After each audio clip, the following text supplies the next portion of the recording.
ಓಂ ಶ್ರೀ ಗುರುಭ್ಯೋ ನಮಃ. ಹರಿ ಓಂ.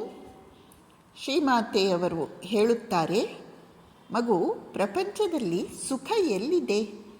ಈ ಕ್ಷಣ ಇದೆ, ಈ ಕ್ಷಣ ಇಲ್ಲ. ಪ್ರಪಂಚ ಒಂದು ವಿಷ ವೃಕ್ಷ ಇದ್ದಂತೆ. ಅದರ ವಿಷ ಜೀವನದಲ್ಲೆಲ್ಲ ಹರಡಿಕೊಂಡಿದೆ. ಅದರಲ್ಲಿ ಈಗಾಗಲೇ ಮುಳುಗಿರುವವರು ಏನು ತಾನೇ ಮಾಡಲು ಸಾಧ್ಯ? ಅದರ ಪರಿಣಾಮವನ್ನು ಅವರು ಅರ್ಥ ಮಾಡಿಕೊಂಡರೂ ಅವರಿಂದ ಬೇರೆ ರೀತಿ ಇರಲು ಸಾಧ್ಯವಿಲ್ಲ. ಹಾಗಾದರೆ ಪರಿಹಾರವೇನು?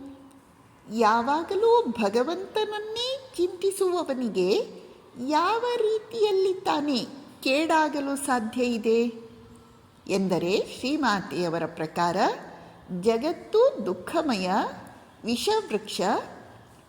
ನಾವು ಅದರಲ್ಲಿ ಸಿಕ್ಕಿ ಬಿದ್ದು ಆಗಿದೆ.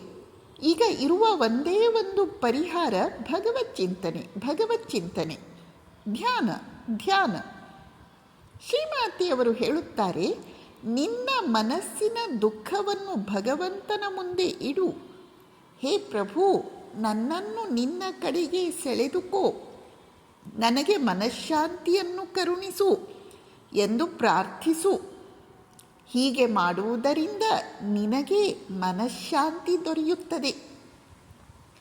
ಯಾವಾಗಲೂ ಪ್ರಾರ್ಥನೆ ಮಾಡುವುದನ್ನು ಅಭ್ಯಾಸ ಮಾಡಿಕೊಂಡಿರುವವನು ಎಲ್ಲ ಕಷ್ಟಗಳನ್ನು ಸುಲಭವಾಗಿ ದಾಟುತ್ತಾನೆ. ಎಲ್ಲ ಸಂಕಟಗಳ ಮಧ್ಯದಲ್ಲೂ ಶಾಂತಿ ಸಮಾಧಾನಗಳಿಂದ ಇರುತ್ತಾನೆ. ಶ್ರೀಮಾತೆಯವರು ಪ್ರಾರ್ಥನೆ ಎಂಬ ಪರಿಹಾರವನ್ನು ಸೂಚಿಸುತ್ತಿದ್ದಾರೆ. ಪ್ರಾರ್ಥನೆ ಮಾಡುವುದರಿಂದ ನಮ್ಮ ಮನಸ್ಸು ಭಗವದಭಿಮುಖವಾಗುತ್ತದೆ. ವಿಶ್ವವನ್ನು ಮುನ್ನಡೆಸುವ ಮಹಾಶಕ್ತಿಯ ಜೊತೆ ನಾವು ಒಂದಾಗುತ್ತೇವೆ, ಟ್ಯೂನ್ ಆಗ್ತೇವೆ.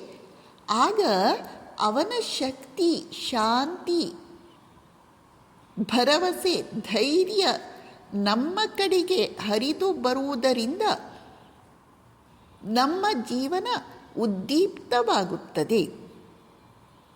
ಪ್ರಾರ್ಥನೆಗೆ ದೊಡ್ಡ ಮಹಿಮೆಯನ್ನು ಎಲ್ಲ ಹಿರಿಯರು ಹೇಳಿದ್ದಾರೆ.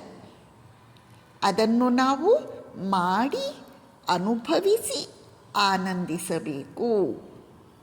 ನಮಸ್ಕಾರ.